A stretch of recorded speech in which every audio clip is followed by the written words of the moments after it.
una knowledge graph, porque veo que por ahí ya se les están cruzando los cables. Una knowledge graph era un grafo que además de tener vértices y aristas, tenía unos conjuntos adicionales. ¿Se acuerdan de qué? Etiquetas, relaciones, y por ahí introducíamos unas reglas de inferencia. ¿Se acuerdan?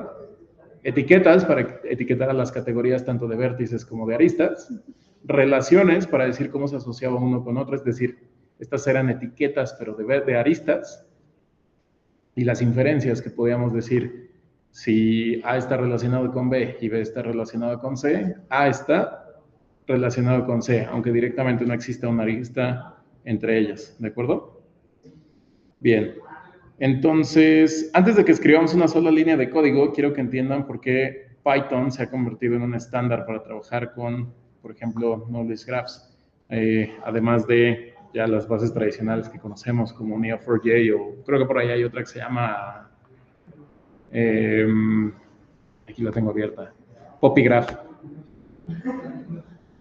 Y bueno, Python no es el lenguaje más rápido de todos. El lenguaje más rápido de todos, según yo, es C, porque C sí se conecta directamente a lenguaje de muy bajo nivel gracias a los apuntadores, de los cuales les compartí un video o dos la clase anterior. Python tampoco es el más eficiente en memoria, porque justo al leer línea por línea, lo que va haciendo es no eficientar la lectura rápida. Sin embargo, Python tiene algo que ningún otro lenguaje posee, y es una combinación de una sintaxis muy legible para nosotros como personas y un ecosistema de librerías científicas que no trabajan en paralelo, sino que se pueden integrar todas en conjunto. Por ejemplo, PySpark, PyTorch, TensorFlow y todas esas, ¿vale? Para nosotros significa dos cosas en concreto cuando hablamos de librerías. La primera es que vamos a utilizar la librería de Network X. Esta librería la implementa en grafos, de manera que el código es casi una traducción directa de la definición matemática de un grafo. Entonces vamos a tener que aprender a leer estructuras por ahí. La segunda librería que vamos a utilizar es la librería RDF-Leaf, que básicamente implementa unos estándares W3C para las ternas RDF. ¿Se acuerdan cuáles eran las ternas RDF? No. Objeto. Relación. ¿No? ¿No se acuerdan? ¿Quieren ver la presentación de la clase anterior? A ver, por aquí tengo el overleaf. Ah, pero no están viendo el overleaf, ¿verdad? No, están viendo el Meet. Va, sí, ya me di cuenta que nada más les compartí una pantalla. Ahorita les comparto el monitor completo.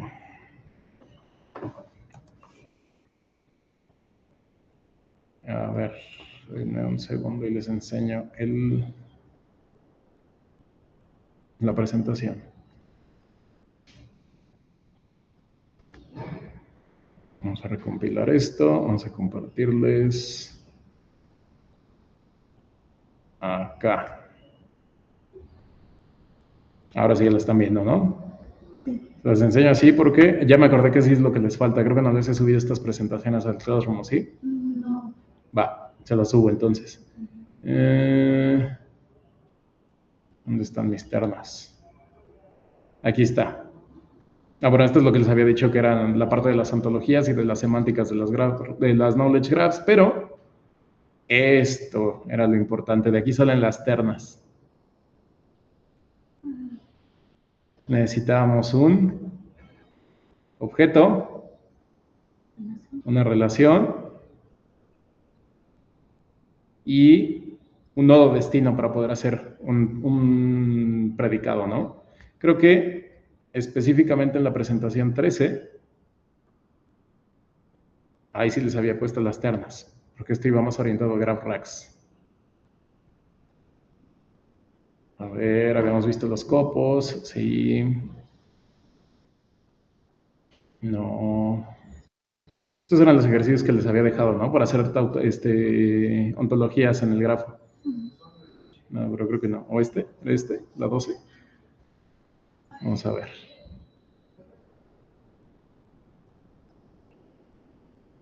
Ajá. No, este no era. Esta. Las ternas RDF. Sujeto, predicado y objeto. ¿Se acuerdan? Esta va a ser la forma en la que vamos a ingestarle los nodos a Python. ¿Ok?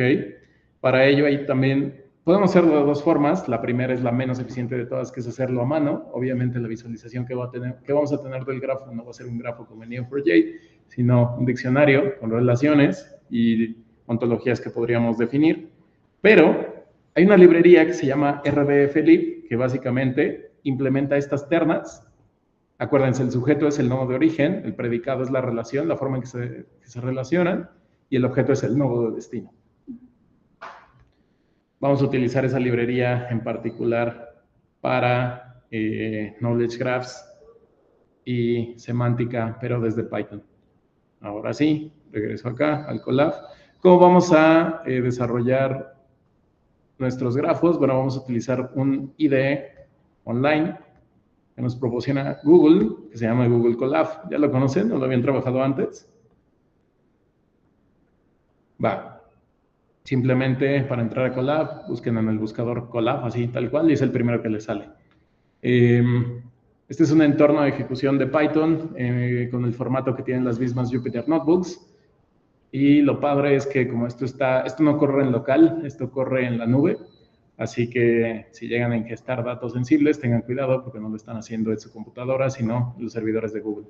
Lo padre de esto es que también estos entornos nos proporcionan o nos prestan hardware que nuestra computadora puede no tener. Por ejemplo, déjenme quitar esto de aquí, nos puede dar acceso a tarjetas gráficas. Cuando ustedes necesiten correr algún algoritmo pesado, específicamente un LLM, por ejemplo, para que pueda hacer parsing, para que pueda hacer embeddings, para que pueda entrenar alguna parte del modelo, pueda hacer transfer learning, pueden, en vez de correr el modelo sobre CPU, pueden elegir una GPU. Estas GPUs en particular son desarrolladas por Google. T4 significa que es el modelo Tesla 4. No son como las tarjetas de video de NVIDIA. En particular, estas están especializadas más en cálculos que en cálculos tensoriales que en la cuestión de optimización para video, ¿vale? Esta sí no sé qué sea la TPU. Y aquí también pueden seleccionar el lenguaje con el que quieren correr. Colab no solamente corre en Python, también corre R y Julia, pero nosotros solo lo vamos a hacer en Python por el acceso a las librerías que tenemos, ¿vale? Bien, entonces necesitamos conocer ciertas estructuras de datos esenciales para poder trabajar con nuestro grafo. Todos aquí ya han tenido experiencia previa con Python, es la primera vez que lo van a utilizar. Ok, ¿qué habían hecho con Python? Cuéntenme. Yo ahorita lo estoy utilizando para audios. ¿Para procesado de audios? Python. Ok. Para speech recognition. No, más bien para limpiar audios. Ok, para hacer ecualización. Vale. ¿Quién más? ¿Sí habían utilizado Python? No, es la primera vez. ¿En qué vez he utilizado Python? Igual en una clase sobre datos, limpieza de datos, extracción Con pandas y NumPy. Vale. Ahí en el Meet, ¿han utilizado o no han utilizado Python? Bueno, César sí. Carlos. Elaboración de gráficas y igual... Con Matplotlib. Ajá, Matplotlib, algunas cosas de bases de datos igual, pandas. Vale. Keras, un poco. Ok. ¿Y los demás? Bueno, yo nunca había ni programado nunca. Vale, Bulbaro, no lo había visto. Por ahí, alguien me dio un like, pero no vi quién era. Luis Antonio. Luis Antonio dice que también ha utilizado, bueno, espero que sí, ese like signifique que sí ha utilizado Python. Va. Entonces, solamente para ponernos todos en contexto sobre las estructuras de datos y que no estemos trabajando al aire, vamos a dar un pequeño repasito, ¿sale? La primera estructura de datos que vamos a estar trabajando son las listas. ¿Por qué vamos a estar utilizando listas? Pues porque nos van a servir para representar secuencias de nodos. Por ejemplo, los caminos en un grafo. Si yo les doy el siguiente camino, las listas, ¿cómo se escriben en Python? Con este tipo de corchetes cuadrados, ¿vale? Para declarar una variable en Python, a diferencia de los otros lenguajes de programación, no necesitan tipar el tipo de dato. Python automáticamente lo detecta, ¿va? Por eso es que tampoco es tan eficiente. Trata de ser muy legible para el programador, pero a nivel backend no es tan eficiente para correr las cosas, ¿vale? Entonces, imagínense que nosotros tenemos el nodo Marie Curie, que tenemos el nodo radioactividad y que tenemos el nodo, premio Nobel. Con esta lista lo que podemos representar es básicamente ese camino. Ahora, el camino entre,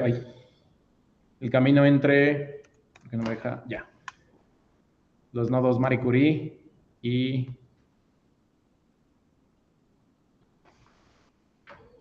el resto de los conceptos. Ahora, otra estructura de datos que vamos a estar utilizando son los diccionarios. ¿Se acuerdan qué son? Para los que sí han utilizado Python.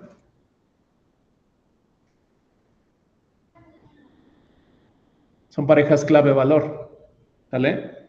¿Para qué nos sirven en la teoría de grafos? ¿Se acuerdan que necesitábamos una función de etiquetado? Que le dábamos el paradigma RDF para los knowledge graphs, lo que permitía era, sin necesidad de meterle nada más al grafo, en términos de nodos o de aristas, podía proporcionarle elementos adicionales a los objetos que ya vivían ahí. ¿Cómo? Pues dándole propiedades a cada nodo. ¿Se acuerdan que Neo4j parecía de lo más común del mundo, pero un nodo podía tener todos los atributos que yo quisiera? Entonces, los diccionarios en Python nos van a servir para hacer esa traducción. Por ejemplo, yo puedo tener el diccionario entidad, y ahora, ¿cómo se describen los diccionarios en Python? Con llaves, no con corchetes, con llaves. Aquí lo que determina el tipo de estructura es justo la sintaxis.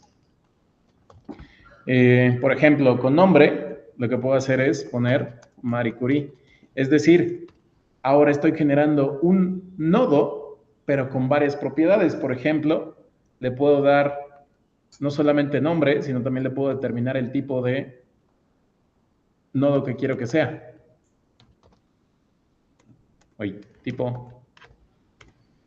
Y puedo decir que este es un nodo de tipo persona. Estoy haciendo este match entre Python y grafos porque ustedes vienen muy acostumbrados a trabajar grafos con Neo4j. Entonces hay que aprender a hacer ese brinco, ¿vale? ¿Cómo hacía la creación de atributos en Neo4j?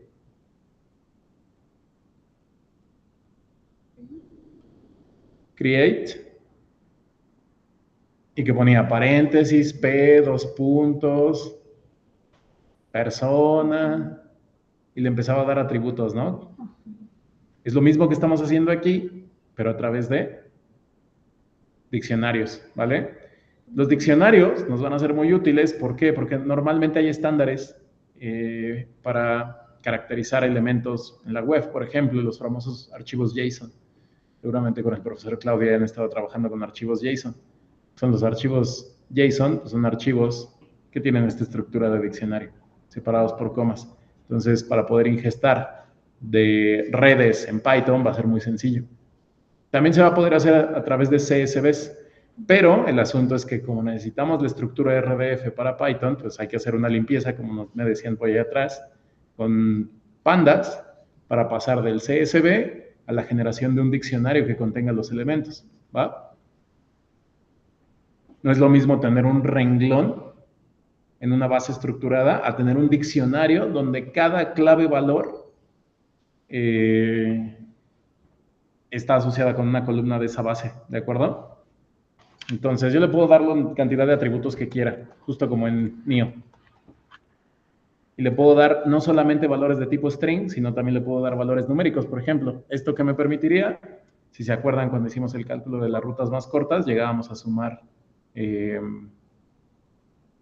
por ahí distancias con la cuestión esta de los aeropuertos, ¿se acuerdan?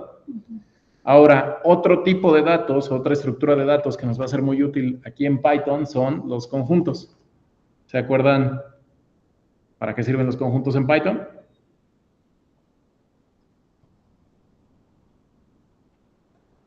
O mejor aún, ¿cuál es la diferencia entre un conjunto y una lista? Hoy, en conectar la lapa.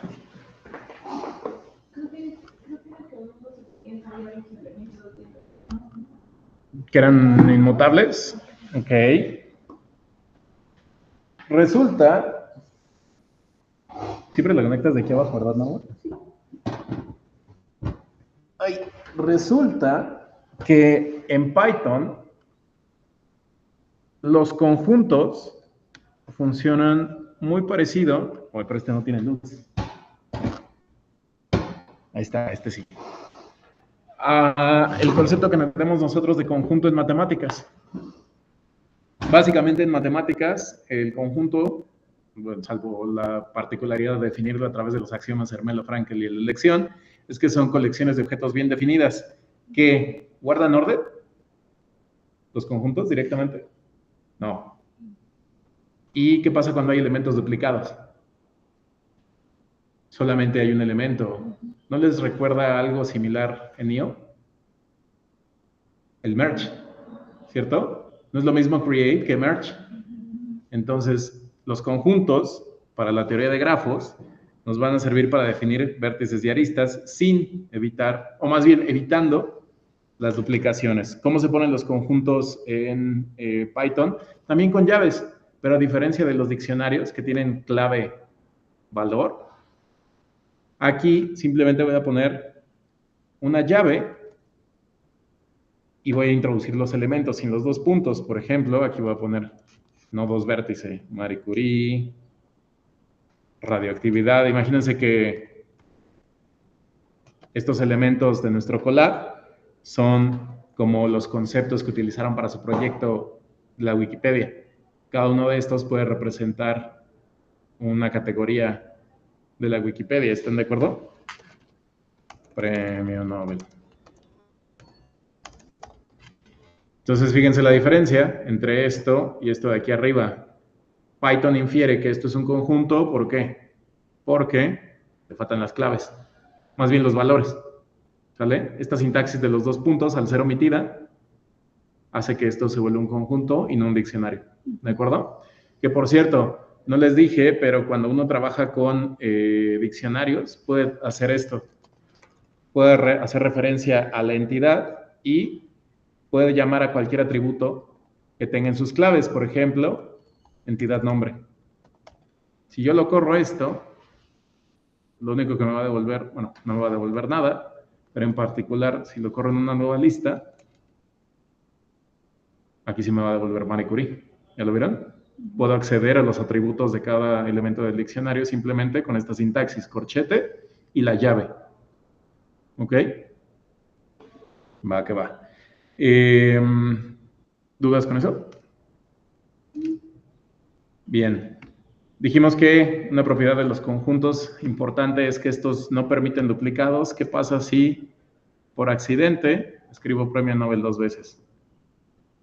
Bueno, cuando yo lo ejecuto, bueno, aquí no me va a dar nada porque no le pedí que me devuelva nada, pero si yo le digo que me devuelva B, observen cómo omite premio Nobel 2 veces y solamente lo escribe una sola vez.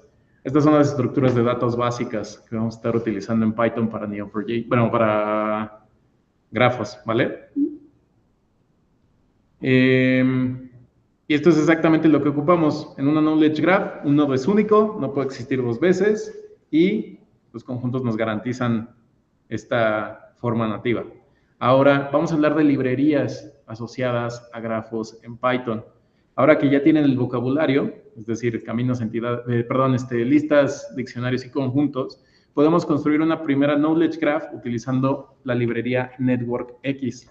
Si ustedes tratan de utilizar NetworkX directo en Colab, no va a venir instalada. ¿Por qué? Porque, bueno, una ventaja de Colab es que te permite tener acceso a recursos de hardware que tal vez tu computadora no disponga. Sin embargo, una desventaja es que esos recursos están en servidores. Y una vez que tú te desconectas de la sesión, todo lo que hayas guardado en esa computadora se borra. Es como cuando ustedes van a la biblioteca, se meten a la sala de cómputo, todo lo que hayan hecho en esa sala de cómputo solamente existió mientras ustedes vivían ahí. Cuando se van, todo se borra.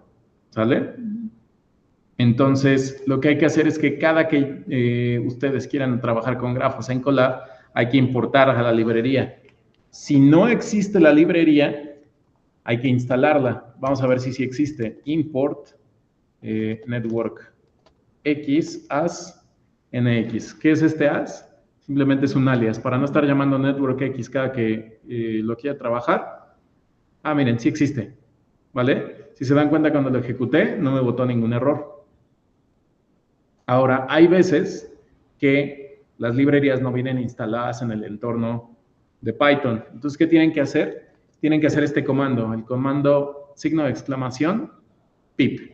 Este lo que les va a permitir es acceder a un comando terminal y le ponen esto, pip install network x, ¿vale? Aquí no le vayan a poner alias. ¿Por qué? Porque aquí lo único que le están diciendo es que vayan a la librería pip y de pip bajen network x, ¿va? Una vez que ustedes hagan esto, de hecho aquí me va a decir que todas las librerías ya se encuentran instaladas,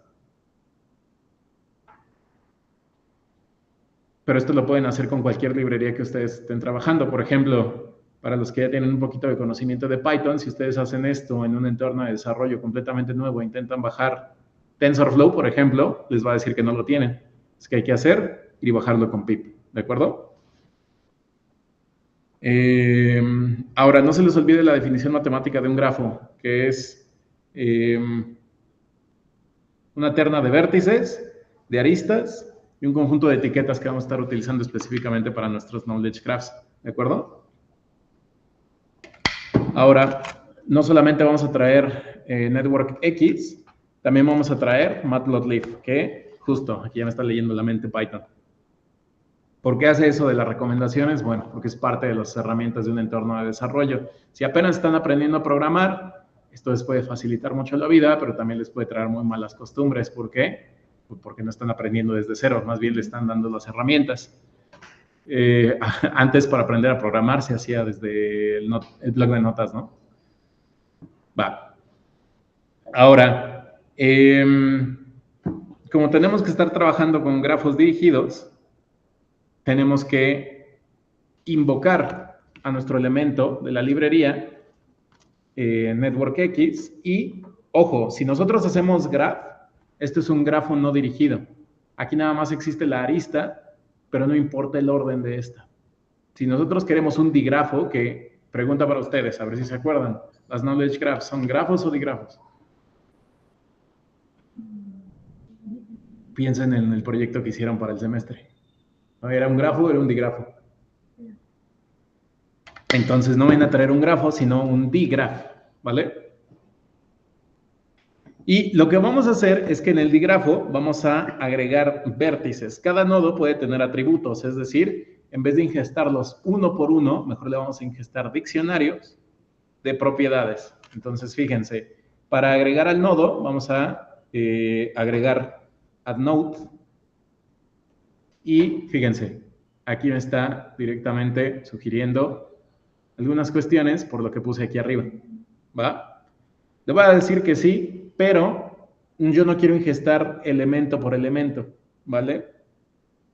Quiero además darle atributos a ese nodo de Marie Curie. Por ejemplo, quiero asociarle un tipo. Bueno, entonces en la misma función de addNode le voy a poner tipo y el valor que le quiero asociar, tipo persona. Y le quiero poner, por ejemplo, un país, digamos, Polonia. Fíjense la diferencia y lo práctico que es generar nodos en nuestro digrafo haciendo esto en vez de ir uno por uno y actualizando uno por uno sus atributos. ¿Sale? ¿Dudas con esto? Va, voy a generar otro nodo. No sé, por ejemplo, aquí Pierre Curie. Igual tipo persona, pero con país Francia. Y todavía no quiero agregar aristas. Aquí se emocionó el IDE. digamos que quiero agregar también un nodo, pero ahora va a ser distinto. Digamos que ahora queremos el nodo radioactividad de tipo concepto. Miren, de hecho me lo está sugiriendo. De tipo evento, mejor vamos a ponerle concepto. Y aquí ya no vamos a requerir país, porque son nodos distintos. Cuando tienen tipos distintos, no necesariamente deben tener mismo número de atributos, ¿cierto? Vamos a poner un nodo más. Add node. Vamos a poner aquí, por ejemplo, el nodo premio Nobel. Ok. De tipo de nodo, lo vamos a poner como premio. Y aquí le vamos a poner el atributo año, que es el año en que ganaron el premio Nobel de Química. ¿Va? Fíjense aquí que para los que están acostumbrados a trabajar, por ejemplo, en Java, C, JavaScript, aquí no necesitan poner puntos y comas al final de cada línea de código, ¿va? Que luego se les cruzan los cables y empiezan a poner sintaxis de uno en el otro y claramente no les da. Bien. Ahora, ¿cómo se agregan relaciones? Es decir, ¿cómo se agregan aristas? Con add edge. Aquí, Colab me está ayudando porque ya me está sugiriendo cómo los puedo conectar. Por ejemplo, puedo conectar Marie Curie con radioactividad, Pierre Curie con radioactividad y, por ejemplo, puedo conectar radioactividad con premio Nobel. De hecho, vamos a hacer algo más. Vamos a agregar un nodo adicional. Para que haga sentido nuestro grafo de ejemplo, vamos a ponerle física, tipo de nodo, materia. Y claramente esto no necesita un año. Entonces, aquí, en vez de premio Nobel, mejor vamos a ponerle física. Fíjense que la única diferencia entre agregar nodos y aristas es que en vez de add node es add edge. Estos en particular, ya si se quieren poner muy específicos, se llaman métodos. ¿Saben cuál es la diferencia entre una función y un método? Bien. Def. Función. Valor. Return. Valor más 1. Básicamente lo que hace mi función es, yo le doy un valor y me devuelve otra cosa. Como el concepto en matemáticas, por ejemplo, si le pido función 5, ¿qué es lo que me va a dar? 6. ¿Sale? Ahora, esto de aquí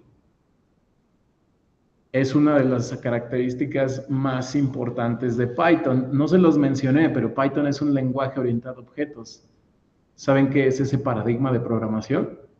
Hay paradigmas funcionales, orientados a objetos y 80,000 cosas exóticas más. Pero Python es un lenguaje orientado a objetos. ¿Saben qué significa eso?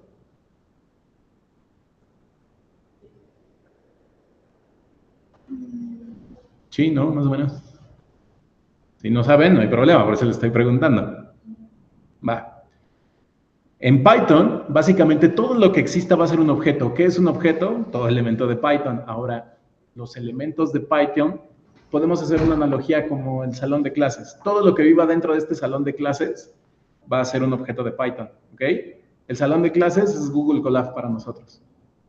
Entonces, cada personita que entre va a ser un objeto y ese objeto tiene atributos. Por ejemplo, Norma tiene nombre, estudia cierta carrera, cursa ciertas materias, tiene ciertos gustos musicales, tiene ciertas preferencias en cuanto a lenguajes de programación.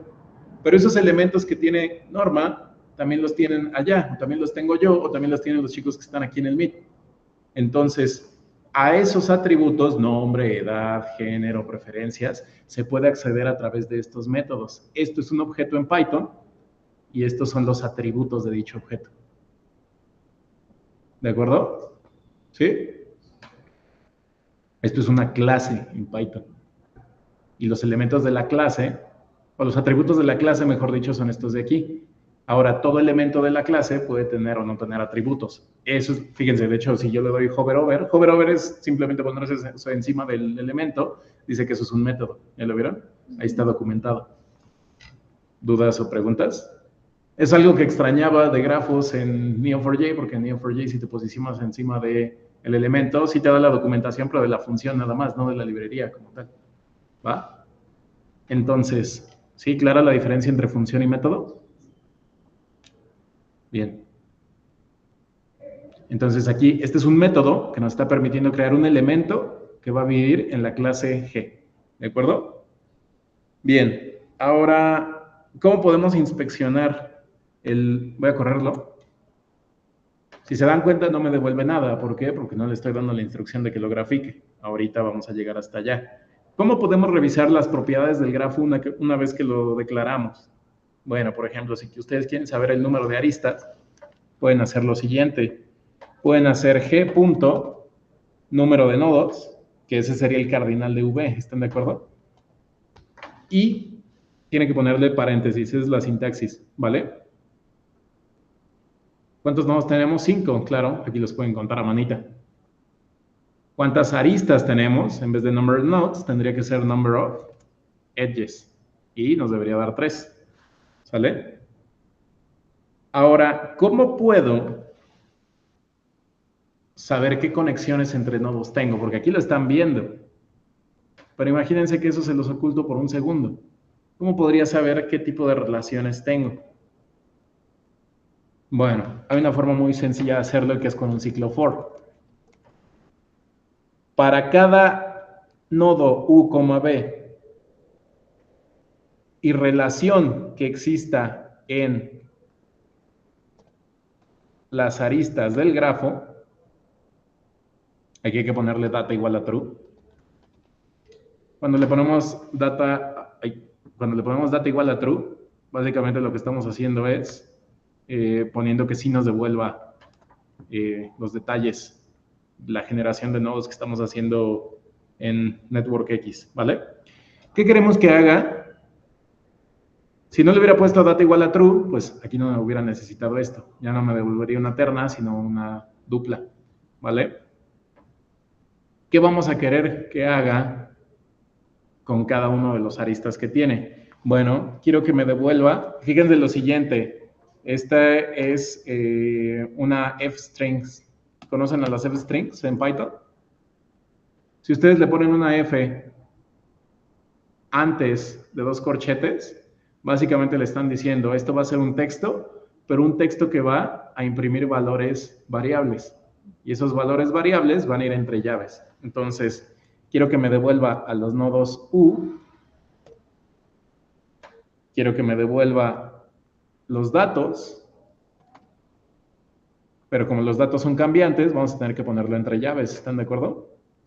Y además de los datos, no quiero cualquier cosa de los datos. Quiero que me dé específicamente las etiquetas de los datos. ¿Vale? Y quiero que me devuelva los nodos destino. Ahora sí, esto lo va a hacer para cada arista que encuentre en el grafo. Dice que no hay labels. ¿Por qué? Porque claramente no le puse labels a mis aristas. Le voy a poner label, digamos, trabajo. Aquí le vamos a poner también label trabajo. Label trabajo. Aquí le vamos a poner label es parte de. Y ahora sí. Así es como puedo obtener a mis aristas. ¿Vale? En Neo4j, ¿qué es lo que hacíamos?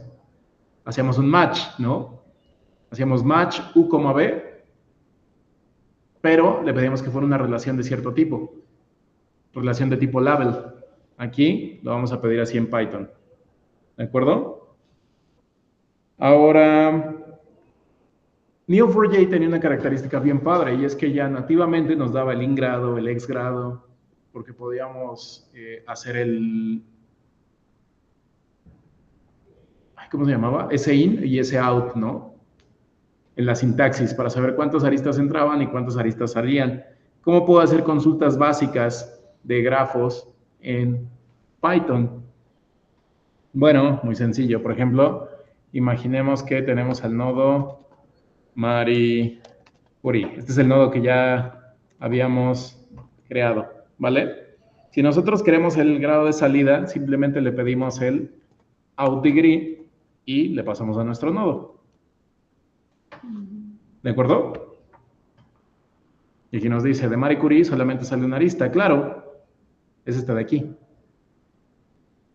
Ahora, si queremos el ingrado, pues ahora le pedimos el inDegree del nodo. Y este nos tendría que dar 0 porque nadie apunta hacia Marie Curie. ¿Vale? Entonces, si se dan cuenta, estamos replicando todas las funciones que teníamos de Neo4j en Python. ¿Por qué si invertimos todo el tiempo del semestre en Neo4j, decidimos mudarnos ahora a Python? Y bueno, la respuesta es que lo que buscamos es llegar a los graph racks. Que acuérdense que es un graph rack, voy a tomar a mi base, se la voy a ingestar a un LLM y al modelo le voy a hacer consultas de mi base. Eso es lo que al final del seminario pretendo que logremos, construir un pequeño graph rack con el que ustedes puedan jugar. ¿De acuerdo? No solamente tener la knowledge graph, que vamos a tener que aprender a construirla en Python, sino que también vamos a tener que ver cómo se la vamos a ingestar al modelo. ¿Preguntas hasta acá? ¿Todo bien? Un último comando que les puede ser muy útil para los grafos en Python. Queremos los sucesores, es decir, los vecinos de salida. Todos los nodos a los que apunta alguien. Entonces, hay un comando muy particular que se llama successors y nada más le pasamos nuestro nodo. ¿Qué pasó aquí?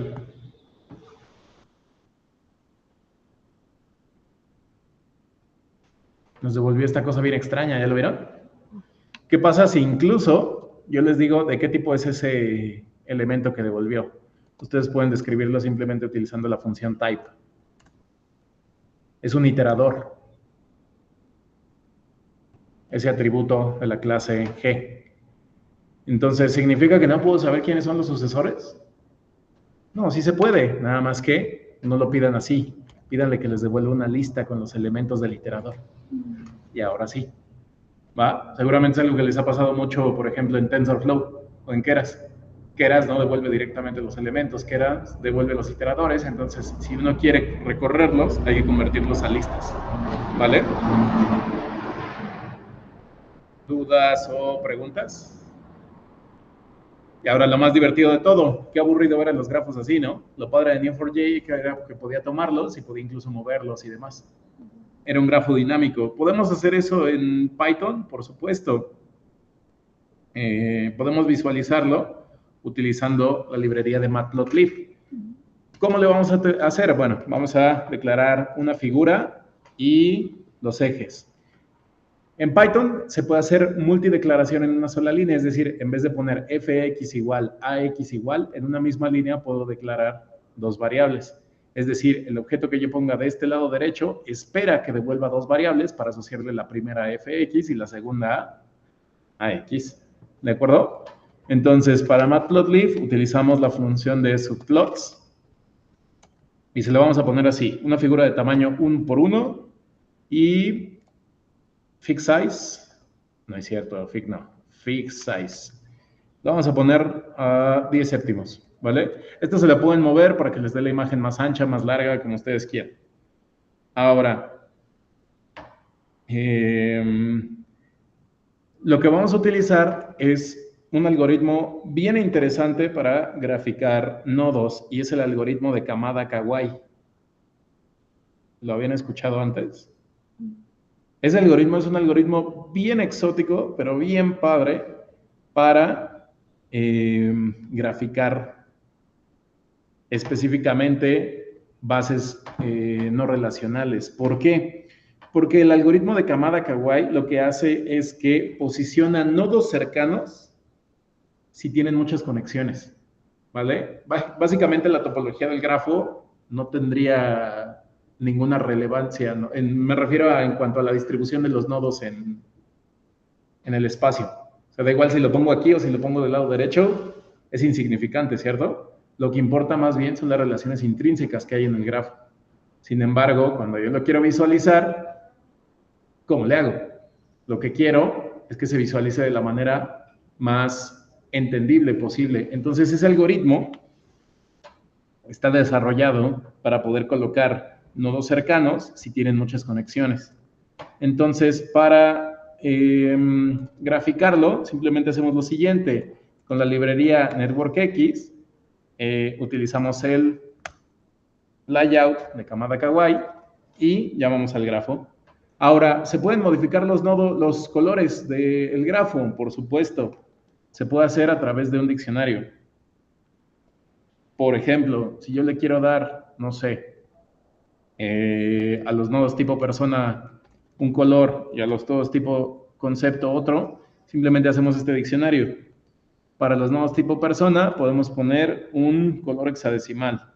Por ejemplo, 7F77DD, este es el morado. Para los nodos concepto, puedo utilizar 1D, 9E, 7.5.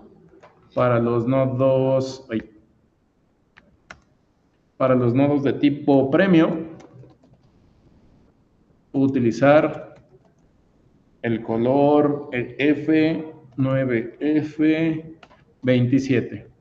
Y para los nodos de tipo, creo que le había puesto materia, ¿no? Para física, creo que sí. Aquí me está botando error porque se me están olvidando las comas en el diccionario. Y aquí me falta una. Igual los hashtags. Sí, aquí, si no, no va a reconocer los hexadecimales.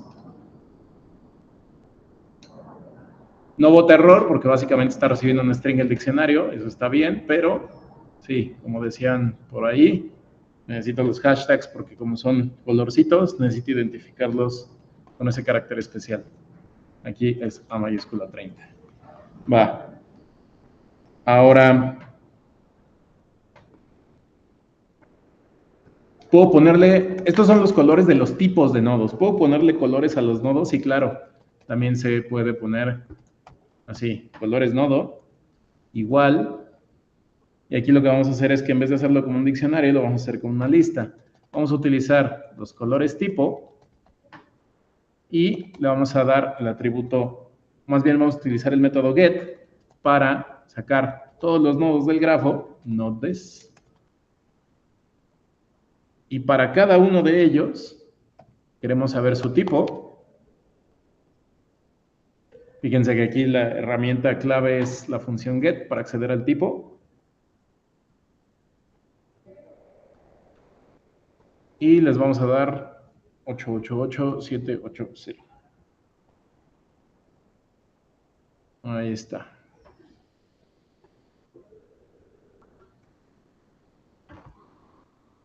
Me falta un paréntesis, ¿no? Este de aquí está relacionado con ¿quién? No debería estar relacionado con el de acá. Ah, es que aquí me falta un... Ya, ahora sí, ¿no? Y a esta le vamos a poner for n in g.nodes. No sé si sabían que esto se puede hacer en Python, pero en vez de hacer un ciclo for por aquí afuera, lo pueden meter a una lista y también se puede ejecutar sin mayor problema. Estamos recorriendo todos los nodos del grafo y le estamos asociando este color, ¿vale? A todos aquellos que no tengan tipo. Ahora, para dibujar el grafo se utiliza este método, RawNetworks, ¿vale? ¿Qué necesitan? Ah, miren, aquí ya me ayudó Olaf. Básicamente necesito saber qué grafo voy a trabajar, qué distribución voy a ocupar, qué colores para los nodos voy a ocupar y qué ejes voy a utilizar. Aquí le vamos a agregar un pequeño alfa para que se vea mucho mejor el grafo, ¿sale? Este simplemente es un flotante que nos va a permitir modificar un poquito la distribución del grafo, ¿de acuerdo? Ahora, esto solamente va a dibujar los nodos. Para dibujar las aristas necesitamos hacer lo mismo, pero lo único que va a cambiar es el final. DrawNetworkX Edges, ¿vale? ¿Qué vamos a ocupar? Otra vez, el grafo, la distribución y los ejes. Y finalmente, que también le dibuje las etiquetas, ¿vale? Y me parece que si lo corremos así, no se va a visualizar todavía. ¿O sí? Bueno, sí, pero se ve feo. Todavía se puede seguir acomodando. Entonces,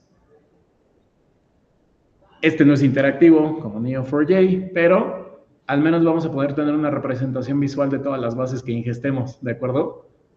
Perdemos interacción con la base, ganamos todo el poder que tiene Python asociado a librerías de ML y LLMs, ¿de acuerdo? Algo que me gustaría que hiciéramos ya cuando tengamos todo construido es que intentemos probar con distintos modelos de lenguaje, por ejemplo Llama, por ejemplo, creo que está por ahí Grok en las librerías, creo que también hay unos modelos pequeños de GPT, por ahí también hay unos modelos de BERT. Entonces me gustaría que cambiando el modelo vieran cómo cambia la interpretación del grafo, ¿vale? Para que vean que meterse a este mundo de las graph racks no solamente depende del conocimiento del grafo, sino también del manejo y el dominio de todas las herramientas de inteligencia artificial que se vayan a aplicar. Preguntas hasta acá con lo básico de Python para Neo4j. Básicos de Neo4j, no, básicos de grafos en Python. Va que va. Entonces, lo que vamos a hacer es que por ahora lo vamos a dejar hasta aquí. La próxima clase vamos a seguir construyendo grafos, primero a manita, así como lo hicimos en Neo4j, ya saben, paso a pasito. Y una vez que ya tengamos el dominio de todos los conceptos de las librerías, ahora sí, vamos a poder hacer una importación de datos grandota, ¿vale? Preguntas, quejas, sugerencias, comentarios, aclaraciones. ¿Todo bien? Todo bien. ¿Este nuevo enfoque que le estamos dando?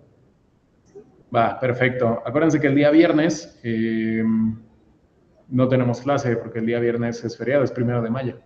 Entonces nosotros nos vemos hasta el día martes. Sin embargo, si les llamó mucho la atención esto de NetworkX, lo que les voy a hacer es que les voy a subir tanto las presentaciones que les debo como la documentación de NetworkX para que la vayan investigando y vayan viendo qué métodos tiene, ¿sale? Específicamente, les sugiero que investiguen un poquito sobre el algoritmo de Kamala-Kawai.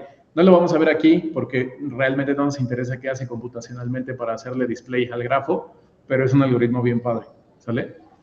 ¿Dudas o preguntas? Perfecto, chicos. Si no tienen más preguntas, entonces lo dejamos por el día de hoy por aquí. Que tengan una excelente semana y cualquier duda ya saben, seguimos en contacto, ¿vale? Y le digo a Nef que les devuelva sus tareas, ¿vale? Va, perfecto. Que tengan un excelente día, chicos. A ustedes, cuídense. Gracias.